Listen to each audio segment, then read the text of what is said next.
سڵاتان لەبێ بینەرانی هێژە لە ئەکتیوێلێکی نوێی ئێوارەدا لەگەڵتانین گەرمترین بابەتمان بۆڵ هەبژاردون و لەم ئەکتیوێلەدا گفتوگۆی لەبارەوە دەکەین. ئەمڕۆ سێ دۆسیەمان هەیە لە ڕۆژهەڵاتی کوردستانەوە کۆمەلگای ئازاد و دیموکراتی ڕۆژهەڵاتی کوردستان کۆدار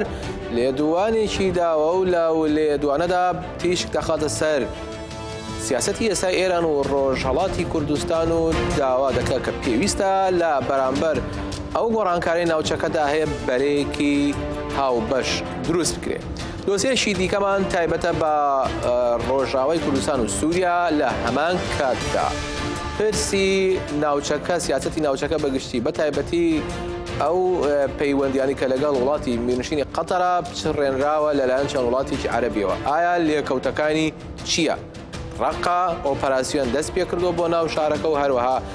پێش ئەوەش لەلایەکی دیکەوە ناکۆکین لە وڵاتانی عەرەبی دروست بووە بە تایبەت لەسەر مەسەلە و لەسەر بانگشەی پشتگیری لە تیرۆر. دۆسیە سێهەمیمان تایبەتە بە شەنگال لە دوای ڕاگەاندنی ئەنجومەنی خۆسەری دیموکراتی و کاروباری شەنگال و دوایین ڕەوژ لەو دەبەرە چۆن بەڕێوە دەچێت. سەرەتا لە ڕۆژهەڵاتی کوردستان لە دۆسیەی کۆدارەوە دەست پێ دەکەین. پیلەرانی هێژە کۆدار کۆمەلگای دیموکرات و ئازادی ڕۆژهەڵاتی کوردستان ڕاگەیەنراوێکی لەسەر دۆخی سیاسی و استراتیژی ئێستای کوردستان و ئێران بڵاو کردوێتەوە. شرۆڤەی دەکاوتیایدا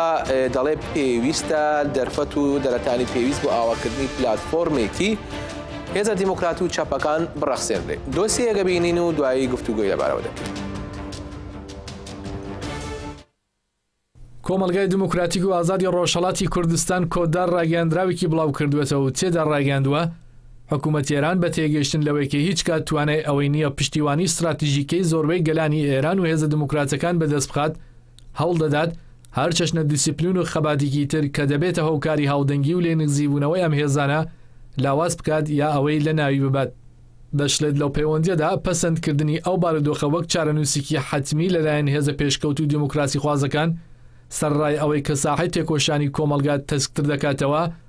هاوکات بوێری دەسەڵاتیش بۆ بچووکردنەوەی مێدانی سیاست لەسەر خەڵک زیاتر دەکات.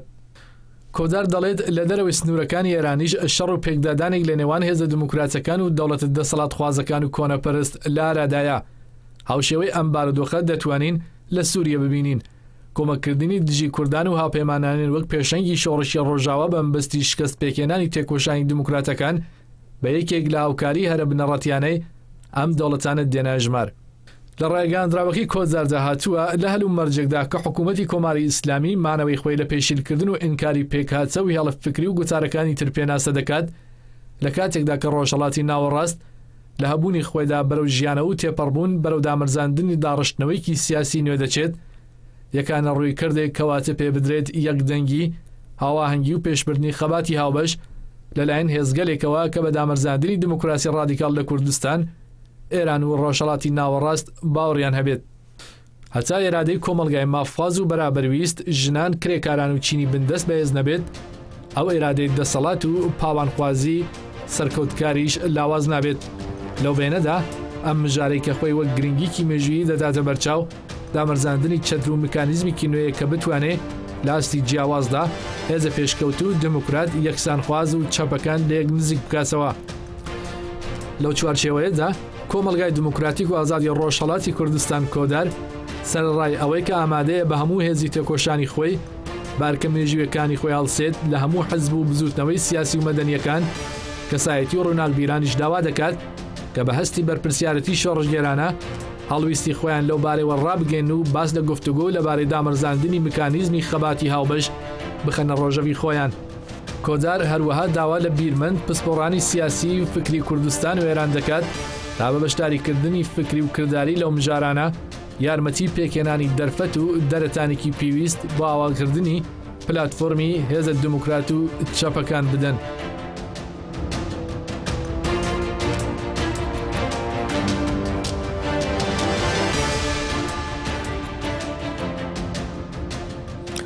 بینەرانی هێژان بابەتە لەگەڵ بەڕێز مەزلوم حەفتان ئەندامی دەستەی بەڕێوەری کۆدار گفتوگۆ دەکەین. بەڕێز مەزلوم ئەم کاتتان باش من دەمەوێت لەسەر ناوەڕۆکی ئەم ڕاگەیەنراوەی کە بڵاوتان کردوتەوە زانیاری زیاتر لە ئێوە وەربگرین. دیارە بەر لە ئێستاش کۆمەڵی ڕاگەیەنراو بەیاننامەتان هەبوو هەر لە چوارچێوەی دۆخی ئێستای ڕۆژهەڵاتی کوردستان و ئێران بە تایبەتی دوای هەڵبژاردن، بەڵام لێرەدا هەندێک خاڵی جیاواز هەیە. لەم پەیامی ئێستاتانە یا با بڵێن لەم ڕاگەیەنراوی ئێستاتانە چی پەیامێکی ڕوونتر دەخوازن بدەن؟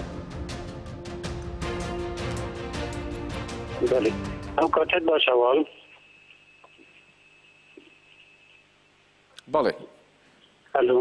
بەڵێ گوێمان لێتە بەڕێز مەزلوم، ویستمان لەسەر ناوەرۆکی ئەم ڕاگەیەنراوەی کە هەتانە با بزانین کە نێتتر یا با بڵێن کراوەتر ئەتانەوێت چی پەیامێک بدەن؟ بله، هەوڵ ئەو داخوێنیە بەیاننامەکەدا ئاماژەی ئەشارەتی کردین. دەروەخە تەلاشی مە ئەوە کە سەر ئەساس خەڵقەی یعنی تەنەوات خەڵقی کە لە ئیران هەن ئیمە بتوێنی من بەرێک ایجاد بکەین، جەفەی ایجاد بکەین تەبیەتەن. چرا؟ وەخاتریە کە خەڵقی مختلف لە ئیران متاسفانە معروض بێعدالەتی لەو سیستەمە نظام حاکم بەر ئێرانە بوونە. سەری ئەساسی هەم خەڵقەکان ئێران هەم بەرەی لە مختلف، یعنی بەرەی چاپ هەنە، بەرەی ئازادی خواز هەنە، دموکراسی خواز هەنە لە ئێران کە تەبیعەتەن ئەوانە هەموو تەحول خوازن، هەموو بە ئەو فشار و زەختی کە لە نظام حاکم بەر ئێرانە هەنە ڕوبڕوو هەنە، بانگ و نداییمە سەر ئەساسی ئەوە. یعنی ممکن هەنێک نەگەرشمان جودا بوو، هەنێک شێوێت فکراندنمان جودا بوو، ئەما نهایەتەن هەنێک مشتەرەکاتینە هەیە سەر ئەساسیە کە ئەو نظامە ئەو فشارە بەر کولیەت ئەو تەنەواتێک لە ئێران وارد کرد. سەری ئەساسە بانگمان ئەڕە ئەوانەیە. بەڵێ، بەر لە ئێستاش ئێوە هەم کۆدار هەمیش بە هەمان شێوە پەژاکیش لێدوانی لەبارەی پلاتفۆرمێک یا چەترێکدا بوو، بەڵام بە شێوەیەکی بەرفراوان با بڵێن ئەو لایەنانی دیکە کە هەن هەم لە ئێران و ڕۆژهەڵاتی کوردستان زۆر بە گەرمی نزیکی ئەو پێشنیار و ئینسیاتیفەی ئێوە نەبوونەوە. چاوەڕە دەکرێت لە ئێستادا لە بەراورد بۆ دۆخی هەیە با بڵێن بە دەنگ هاتنێکی ئەم بانگەوازی ئێوە هەبێ؟ بەڵێ، زانی هەواڵمەند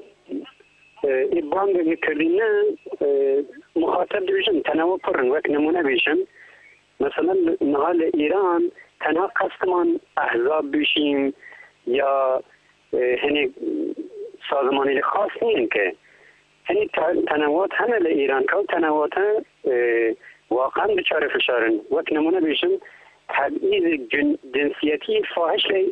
نظامیدا هەیە. الان ژن هویت و ارادهی او نظام نایناس کردن. جن نیمی زیادتر لجمعیت نفوس ایران شامل ده. بسی که ارا مجادله دموکراتیک مخاطبینه در واقع او نیمه اساسی جامعه. بسی که مثلا جوانان هنه، جوان او سیستم حاکمیتی ایران دا جایگاهی حاکو داری. آیا سیاستی که به عنوان بسیج کردن، به عنوان تخدیر فکریان، به عنوان بیهوش کردن مامانه و کار بود، آیا جوابگو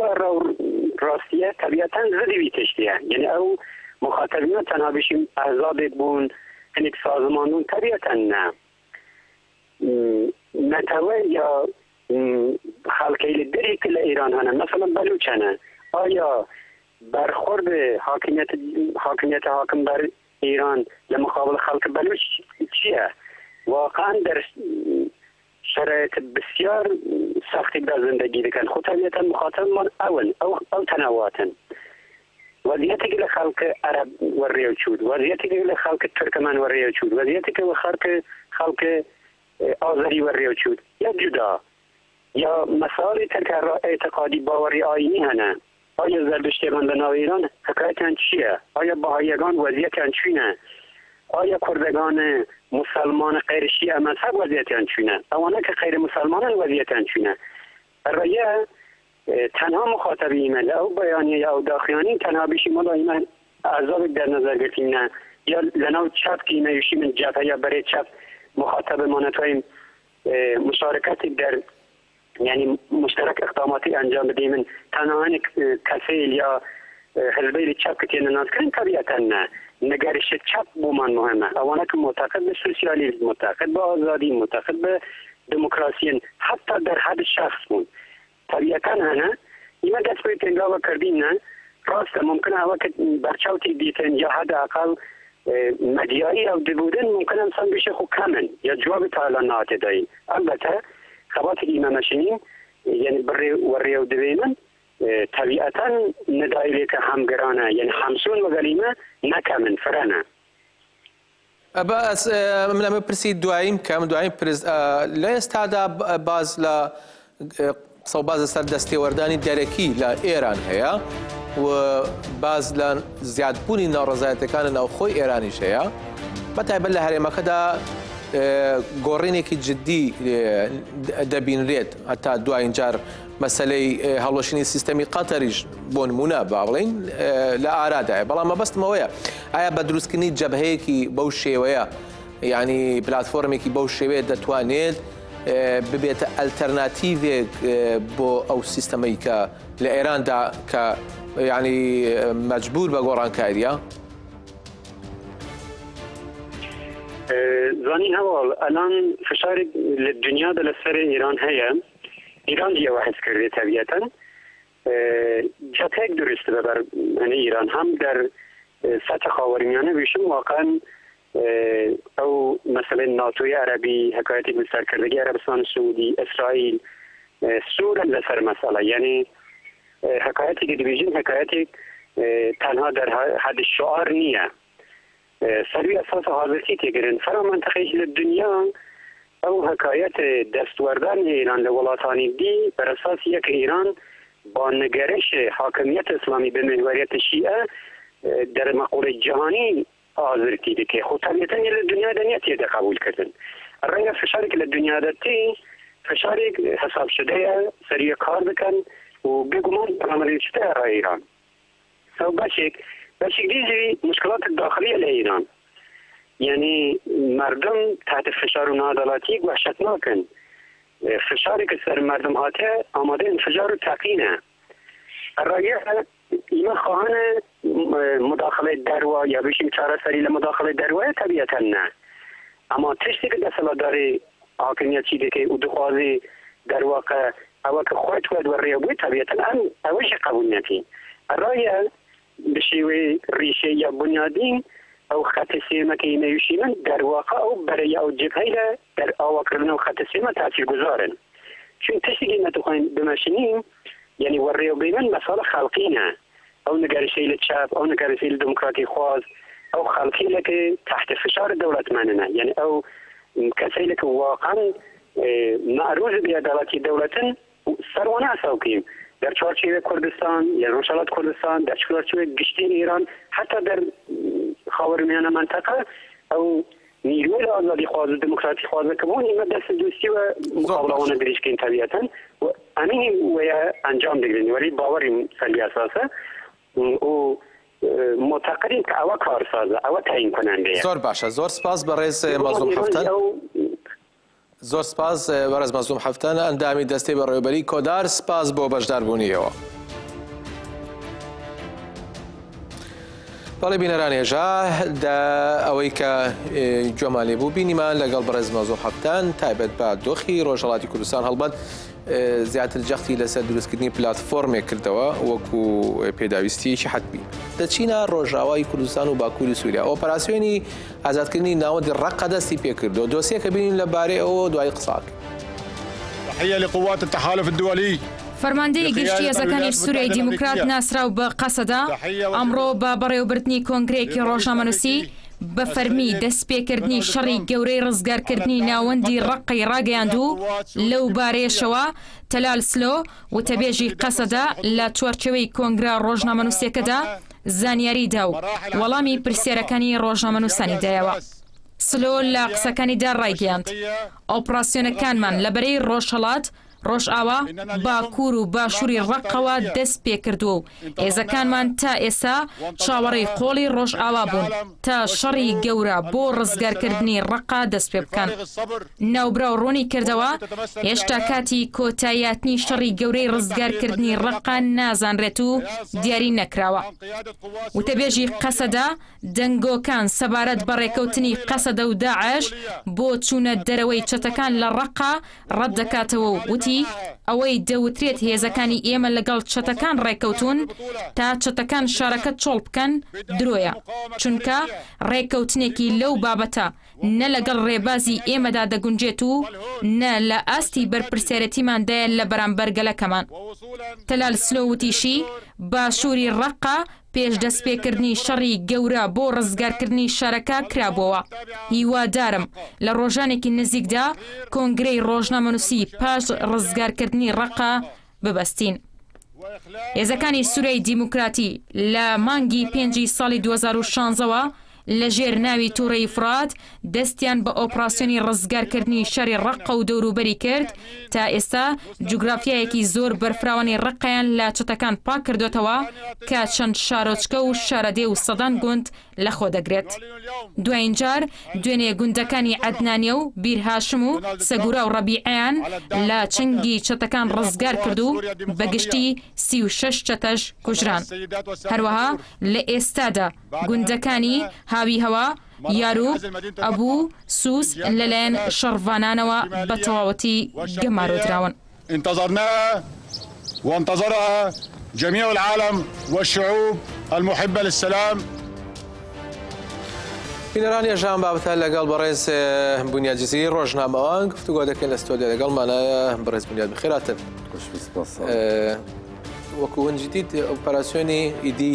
ناوەندی باژێر دەست پێ کرێژ گۆڕم و چێ داوی پاشی بخوێنم پێژن کەتنە ناو مەحەلەیەکیژی بنەرینەوە نەها تەمام ئیدی دەمیوی هاتبوو و ئۆپەراسیۆن بوو ناوە باشتر دەست پێ بکە ینی دەمێکی گونجاوە. gelek spas anî rastî ji bo pêngava Xezeba Furatê wekû têzanîn gelek pêşketin gelek mezin pêda kir. Gelek kesên çavdêr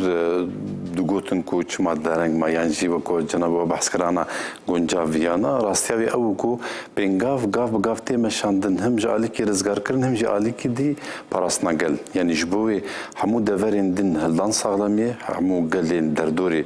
hatin rizgarkirin hatin amadekirin û her wisa di alî raya giştî jî digişt wê rastiyahan ku nehêzên qesede bû têveciyekî parastina gel ya pêkevê pêje ku stûna xwe esas digirin nikar kesekî وەکو تێزانین پەیتەختا دەولەتە ئیسلامی گوشخۆ ڕاگەیاندنن و کاربن نێزیکی سینۆرێ بێ بۆی ژی دەما دەستپێکا پێنگاوی حەتانا gelek dever gelek navçe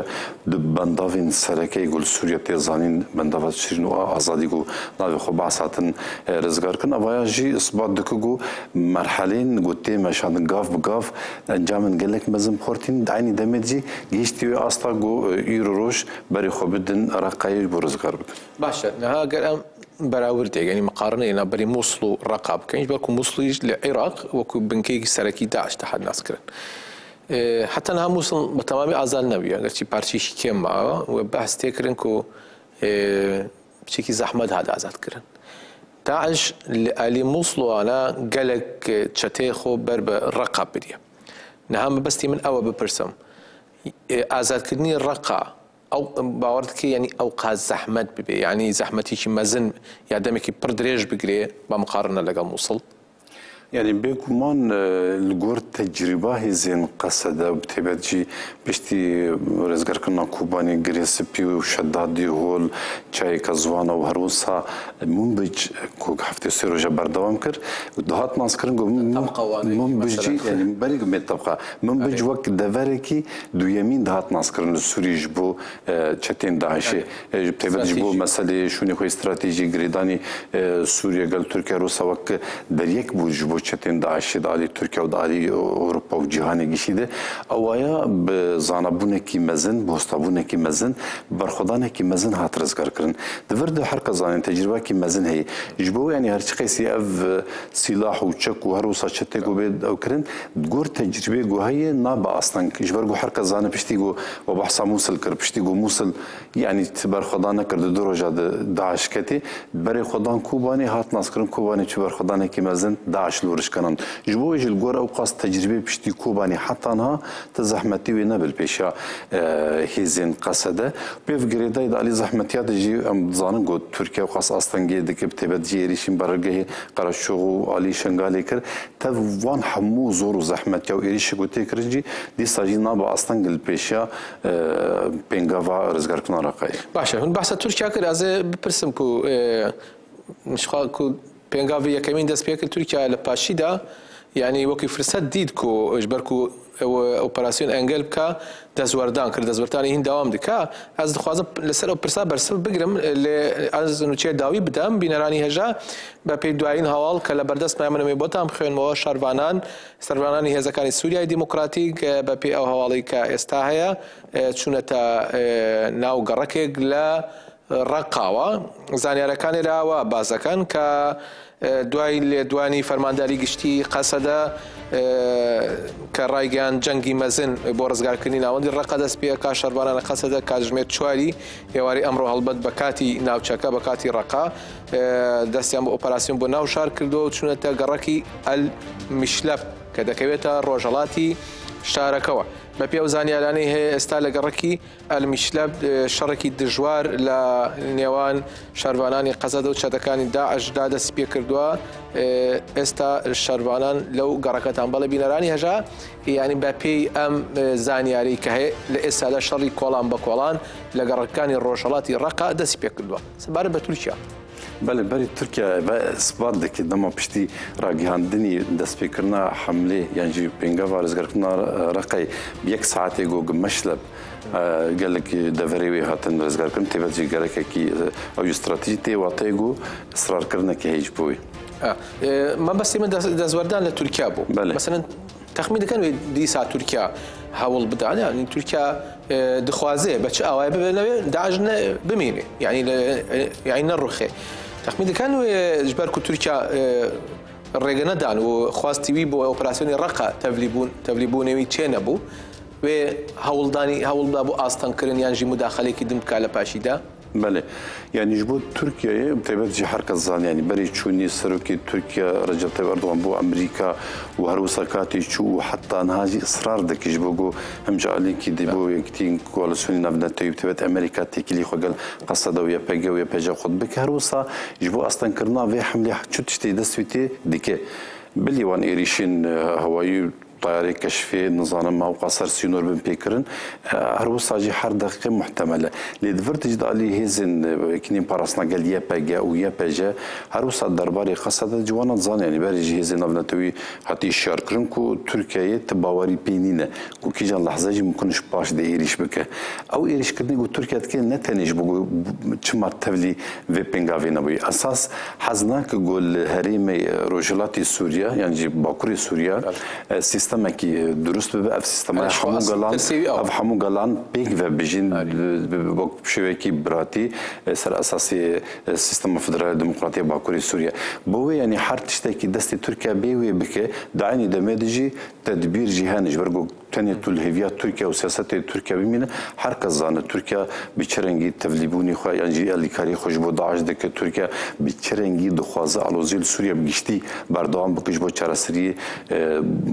أزمة سوريا يعني على زيل سوريا شيء نبي يعني اتفاق لقل هزين نتوي هبه جرك تدبيري واجي هزين نتوي مجبور تدبيري بقى لأساس جرك يعني هزي كرد وأساس بقول هزين نتوي بجشتي يعني روسيا نافذ أمريكا وهزين روجافا قش بو برجواندي وخد كيجان لحظة ممكن دي ساجي دربيلي لا دمي برجواندي وانجي بكي مترسي اگر مداخله كي وساب بيلي نا بروباغندا هيك مثلا قالك تركيا او قالك بروباغندا تكرار ده كم تشابا منيه مثلا بارتي ديمقراطي كردستان العراق وانا جيت بين او بروباغندا انا تكرار ده كان حتى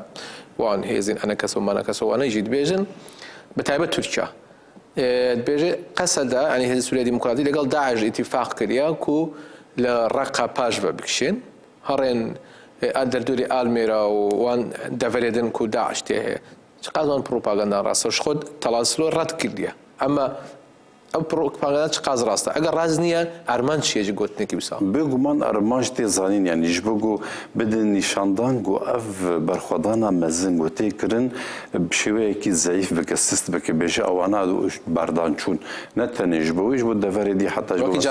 جرابلس بود دفردی لی وانا زان جرابلس 24 ساعت تا ترکتنی بگو تشر بکرن مسئله بابی داری دریش کر او جب زانبون هات کرم تبت بشتی جنیو 14 بود 24 ساعت دیسا ترک اوانا لیسکن دخوازن رای گشتی بخابینن بجن اف هزانا نگونجالن نگشتن وی استا گو کارن شر بکن وش خود علی پد کجی لگور سیاست ترکیه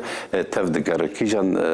پروپاگاندا یعنی کیان سیاست گوزانه بپی یکینیم پاراستان گلیه پگه بچوک بکه قصد بچوک بکولد کوش بویجی قصد خو اثبات کرد علی دن جد انا کسا قد پل حمود داری هول ده حتی اصلا اوروپا جی چالکه دکش دست نشان بک بجه یکینیم پاراستان گلیه پگه گرک تکفناو لیستا تروری هر کسی دزانه ایگول همبریا ترورا جهانی تسکنه یکینیم پاراستان گلیه پگه ویا پیچ باشه ام در بعضی مجاری او ببین روجلاتی نبین بگشتی نه لسر مسئله لسر قطر او هيا في شاركات يكرن في شاركي ولاتاني العربي كو بيوندي خلق قطر قد كرنا ام دوسيك بينين باش لسر مسألة قطر ام تشيكي باخفين بينران يجاد دوسيك مان لا باري بتراني بيوندي كاني شنولاتي عربي لقال قطر هي آية بزاني شيان دوي وارمانش لا تنكرنوي قطر شيء دوسيك بينو قفتو لسرك هەریەکە لە وڵاتانی سعودیە ئێمارات میسر و بەحرین و یەمەن و لیبیا سەرجەم پەیوەندیەکانیان لەگەڵ مێنشینی قەتەر بچراند و بڕیاریاندا سنوورەکانیان بەڕووی قەتەردا دابەخەن. ئەو شەش وڵاتە عەرەبیە بە تۆمەتی پشتیوانیکردن لە تیرۆر هەموو پەیوەندیە دیبلۆماسیەکان و ڕێگا وشکانی و ئاوی و ئاسمانیەکانیان لەگەڵ قەتەردا داخست و باڵوێزەکانی خۆیان لە دۆحا کشاندەوە. حکوومەتی سعودیە لەو بارەوە دەڵێت دەرکردنی ئەو بڕیارە یەکلاکەرەوەیە بۆ سەرجەم پێشێلکاریەکانی حکوومەتی قەتەر. سعودیە قەتەر بە هاوکاریکردنی بەرەی نووسرا گروپە توندڕەوەکان لە ناوچەکە تۆمەتبار دەکات. ئێماراتیش ڕایگەیاندووە کە قەتەر سەرۆکایەتی گروپە توندڕەوەکان دەکات لە ناوچەکەدا و هەوڵ دەدات بۆ چوون و فکری ئەوان بەردەوامی هەبێت لە هەرێمەکەدا. هەرچی بەحرینە دەڵێت قەتەر لە ڕێگای کاناڵە تەلەڤیزیۆنیەکانەوە بە تایبەتی ئەلجەزیرە هەوڵی داوە کە جوڵانەوەی چەکداری لە بەحرین بکاتە ڕاستی و بۆ ئەوە هەوڵی جیاوازی داوە. حکوومەتی میسریش وتوویەتی قەتەر هاوکاری ئەخوان المسلمین دەکات داڵدەدەری چەندین سەرکردەی ئەو کۆمەڵەیی داوە بۆ تێکدانی ئەمنیەتی مسر. لە بەرامبەردا هەر دوێنێ وەزارەتی دەرەوەی قەتەر ڕاگەیەنراوێکی بڵاو کردەوە و تێدا نیگەرانی خۆی ڕاگەیاند بەرامبەر هەنگاوەی ئەو وڵاتانە نیشانیانداوە و ڕاشی گەیاند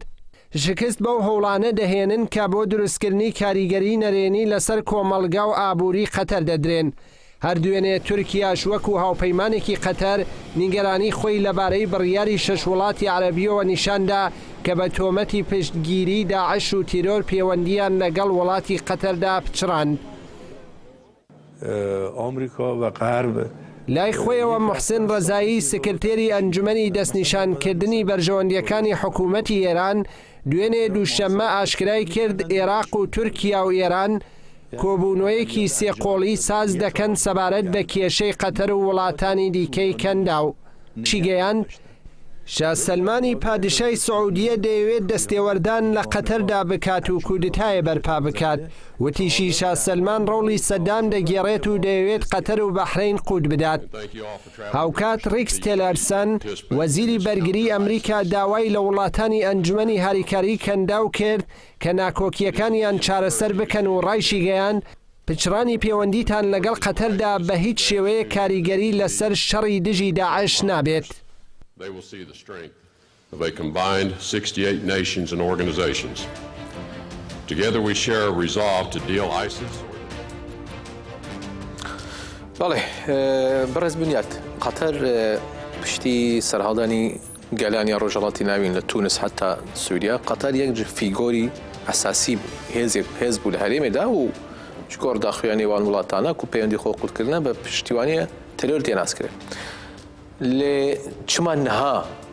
وان وڵاتانە هاوپەیمانی پڕ باشی قەتەر بوو حتا چەند ساڵ بەرێ نەهایشی ئەمە چمان نەها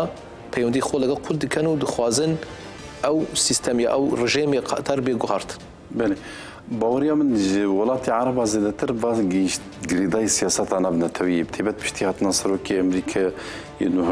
دۆنالد ترامپش بۆ سعودیە ناو ئاخەفتنی خۆ ئیشارەت پێکردبوو بۆ قەتەر لێ هەر کەس زانم قەتەرم سعودی عربستان و تورکیا ئەو هێزن سەرەکە و هەفبەش و پشتگیری دەدن بۆ داعش و بۆ هێزێ بناوی ئۆپۆزیسیۆنا سووری یەگۆ هەر کەس زانم بێ بچرەنگی تەبلهەڤیە لە سووریایە دکن و ئەرمان جوان ئەو کۆ دەسەڵاتداری لە سووری تنە بکن تێبەت جی بۆ مەسەلێ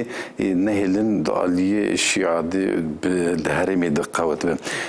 دەمێن داوی تێبەت جیش بۆ تێکیلیین ئەو بوهانە وسات بژن تێکیلی قەتەر بۆ إيراني هروسات عالية بيشتقرتني بو إخوان المسلمين جبو دستقدانا النصرة وايدن حمو كوميسار هفدو كرن بفيرنجي تخصتم بكن يعني تيوي طواتي جو أمريكا دم أبو خوازي يكي سر صاحبك بو بروبلم دين صادات 6 سالي مبارك 6 سالي خدمت بو أنكر بشتي رولا يقضي ضاع عليكي دفد جوان ولاتين سعودية عربستان وروسا إمارات وبحرين شو بحرين يكمين أو دولة جو جراجي هند علي قد كرناتي كلي خوش بلقو حمود زانن جو بحرين دزانن جو إيران تقسي تهلوكا يعني ما ترسين جبوي سعودية عربستان جبوي بو يا بقول قناعات أم يجرج أرمان جوان جبو سراس كرنا سياسة قطر با قريبون بينتمدن بريجين دن يعني أو الشيار بكرنا هن يعني قريبون قرار هن كمتر بستنا يعني تخمين كي مداخلة عسكري ببه يعني حالي حاضر بركة بيجن السعودية جيش خبري السنور بر بتشاف بلكي أنا تستكو صانين إجبر جو دي ساجي نحم ولاتين كورفز يعني خليج جو قد كرنا تبدي أنا دخوازن كويت تخن ناف بريه ده وبكلي هدي تخن واركي جود من سيوانا السعودية حركة بكي جي بي في السرية كي نكشين تبدي أنا تكلي السعودية وأمريكا وكم جود جشتي أصلا كأنه يعني جي بي فاجوه كي نهاتي دستشكر بس برسي داوي بكم تشتكي بالا من دكشين يعني تجربة يعني أم بيجين مقارنة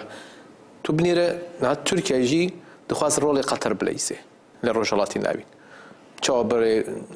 بيجن قطر شتى داعش النصرة وأنا بروردك ليه تركيا يجي بهماشي وقالك شتام دستكر وقالك هاري كاريكر وقالك شتام برورج حتى مداخلة بو ليبيا يجيها بو مصر يجيها زاني مثلا الرابعة وعدوية ومثلا مرسي وأنا قالك أبو حتى سوريا يجي تخمين دكيوه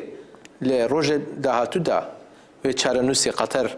اگر مثلا اساس الا گوهارتن به رجلات نوینی ترکیه جی بگیره بيجو منوسه بس انا كجبو مسألة قطر حكزانه الترناتيف هي جبو امريكا قارب بخوا سعودي عربستان بكر شو نكيدي بكر لي روج تركيا نجشتي وي اصلا قدام رولي خنا ما الهريمي تبت انا مثلا كوكي المانيا وتركيا هيجبو مثلا انجرلك المانيا كاره بتشبو اردن يعني خيزل ويدا دي الهريمي ده هين بيتر امريكا بخواز جهاز خو بجيبك والترناتيف بينه 24 ساعه انا اللي برجو باش تزانه تيكلين جوج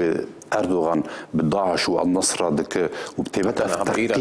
تقيني جهات كرن لفيداوي لندن هالروسا الفرنسا الدفريدي حموش تركيا درباس من وانا جي اثباتهم حركه زعم شو جبوجي دمكي بيش كاتيجو رولي تركيا تام نبينه مطلقه ويروشي تركيا ويجي قطر نباشتر ممكن بيشتي الرقه يجي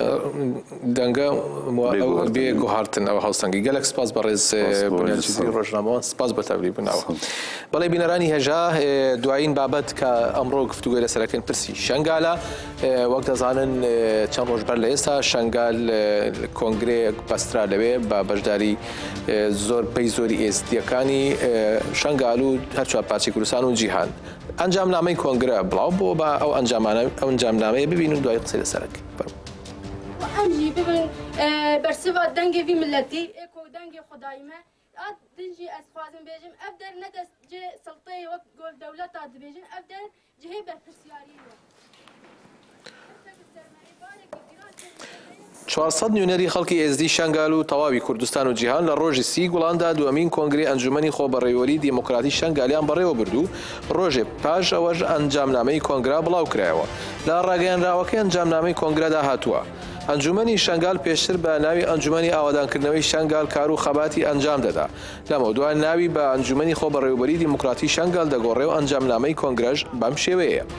دەسێ هەڵبژێراوی بەڕێوەبەرایەتی ئەنجومەنەکە پێویستە هەموو کاروبارەکان بەڕێوە ببات و ئەنجامەکان بەڕایگشتی ڕابگەێنێ. پێویستە بۆ چارەسەرکردنی کێشەکانی خەڵکی شەنگال و ئامادەکردنی زەمینەکان بۆ دامەزراندنی سیستەمی خۆبەڕێوەبەری دیموکراتی. ئەنجومەنەکە لەگەڵ بەڕێوەبەرانی حکوومەتی عێراق و هەرێمی کوردستان کۆ ببێتەوە ڕێگا چارەسەر بدۆزێتەوە. کۆنگرەکە بانگەوازی هەموو هێزە سەربەخۆکان دەکات کە لەژێر فەرماندەی هاوبەشدا کۆ ببنەوە پاراستنی مافیگەلی ئSD هەروەها یەکێتی و یەکگرتنی هەموو بەشەکانی کۆمەلگای ئSD بە گرنگ دەزانێت و بە پێویستی دەزانێت هەوڵدانی بۆ بکرێت. بانگەوازی ڕێکخراوە نێودەوڵەتیەکان دەکات کە فەرمانی 3 ئابی 2014 وەکو جینۆساید بناسن.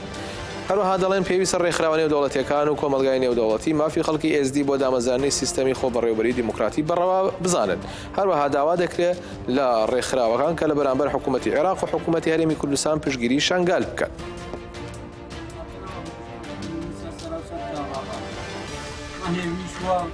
وخدای شرفتی هنا هون ازدینا هون رایگ بان هون دستک بان هون تفاقم بان هون هلا هلا بیکود بان هون هلا هلا ازدیا بان مسون قرار خدای شرفتی متوسیم ملک برادر یاسنا مر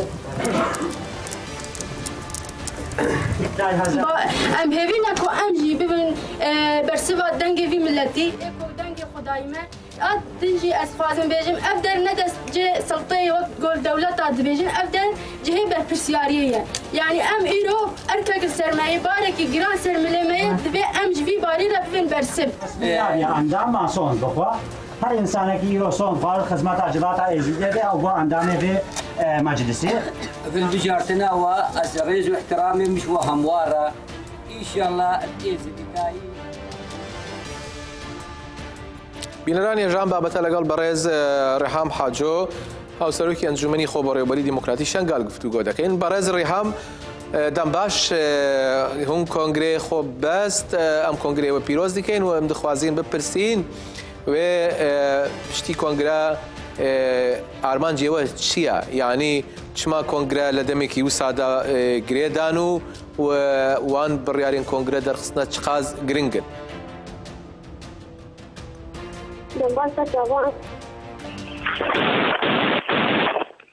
بەڵێ بەڕێز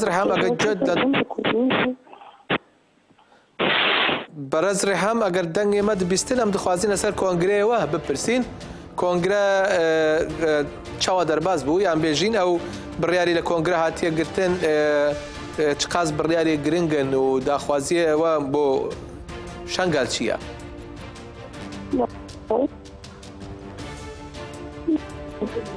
بەڵێ هەوڵ دەدەین کە جارێکی دیکە بەڕێز ڕەهام وەرگرینەوە لە بەروی کێشەیەک لە هێڵی تەلەفۆنەکەدا هەیە. بینەران ێژا وەک دەزانن ڕامانگەیان کە شەنگال کۆنگری خۆیان ئەنجام داوە ئێزدیەکان بە مەبەستی دروستکردنی قوارەی خۆسەری دیموکراتی وەکو سیستەم لە شەنگالدا هەڵبەت وەک دەزانن لە 3 مانگی ئابی 2014 چەتەکانی داعش هێرشی بەرفراوانیان کردە سەر شەنگال و لە نەتیجەدا کۆمەکوژی هەزاران کەسی لێکەوتەوە کە مەخابن تا ئێستاش شەنگال ئاوادان نەکراوەتەوە هەزاران ئێزدی لە دەستی چەتەکانی داعشدا ون و بێسەروشێن و دیلن. هەڵبەتە وەک ئێزدەکان دەڵێن بەهۆی ئەوەی کە شارەکان لەلایەن هێزە دەسەڵاتدارەکانی منتیقەکە کە زیاتر خۆی لە پاری دیموکراتە دەبینیەوە نەپارێزرا بۆی ئەویان بەسراو کۆنگریان بەستووە و کۆنگرەکە سیستەم ڕادەگەین. بەڕێز ڕێهام جارێکی تر ئەمێ بینجەموە بپرسین کۆنگرێوە چاوا دەرباز بوو وان بڕیارانە لە کۆنگرێدانە چنە و دخوازن چ بێژن؟ وەکەوە لیدەرەڵاندنی لە شۆپان هەیە ئابووری دا کۆنگر هات دارخستکەن لەسەر تیای شەنگاوی هەرێمە سەردەشتێن ئەم کۆنگر ئارمانجا وێ ڕێخستنا جەنێ ئێزدی بوون پێشی گرتنا فەرمانان بوو. بەڵێ بەڵێ ئەم دەنگێتات بیستین کەرەم کە دەنگێوە دەبیستین.